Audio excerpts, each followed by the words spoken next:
காலையில் சீக்கிரமாக எந்திரிச்சு ஆஃபீஸ் போயிட்டு இப்போ தான் வந்து நுழைஞ்சிருக்கேன்.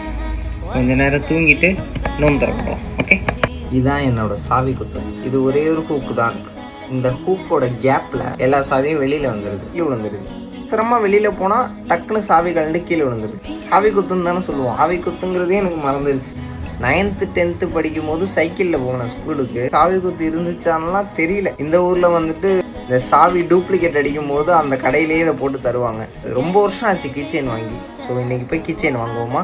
நோம்பு திறக்க போகிற இடத்துல ஒரு சோதனை. அப்புறம் தண்ணியை ஓட்ட போட்டு குடிச்சு நோம்பு திறந்து முடிச்சுட்டு வீட்டுக்கு வந்தால் என் ஃப்ரெண்ட்ஸு கேக்கையும் கிஃப்ட்டையும் வச்சுக்கிட்டு என்னை சர்ப்ரைஸ் பண்ணுறதுக்கு நின்னாங்க. நிஜமாவே பயங்கர சர்ப்ரைஸ் ஆகிட்டு ரொம்ப தேங்க்ஸ். அதுக்கப்புறம் போனால் என்னோட ஆஃபீஸ் கூலிக்கு பிரியாணி கொடுத்தாரு. பிரியாணி வந்து சாப்பிட்டா செம்ம சூப்பராக இருந்துச்சு. அப்புறம் சாப்பிட்டு முடிச்சுட்டு கீச்செயின் பர்ச்சேஸ் பண்ண போயிட்டேன்.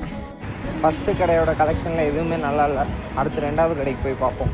இதுவும் நல்லா இல்லை. முதல் கடையிலேருந்து வெளியில் வந்து அடுத்து 2 கடைக்கு போயிட்டேன். அந்த 2 கடையிலையுமே எதுவும் நல்லா இல்லை. நபி ஸல்லல்லாஹு அலைஹி வஸல்லம் சொல்கிறாங்க, அல்லாஹ்க்கு 3 விஷயம் பிடிக்காது. அதில் 1 புறம் பேசுகிறது, 2வது அதிக கேள்வி கேட்குறது, 3வது தன்னோட செல்வத்தை வீண் விரயம் செய்கிறது. இப்போ நான் வந்து எனக்கு பிடிக்காத பொருளை நான் வாங்கிட்டு வந்தால் கூட அது வந்து என் செல்வத்தை வீண் விரயம் செய்கிற மாதிரி தானே. எனக்கு பிடிக்கல, இன்னொரு நாள் பிடிச்ச மாதிரி நான் வாங்கிக்கிறேன்னு சொல்லிட்டு வந்துட்டேன். அதனால் நீங்களும் செல்வத்தை வீண் விரயம் செய்யாதீங்க. நாளைக்கு பார்ப்போம். அஸ்ஸலாமு அலைக்கும்.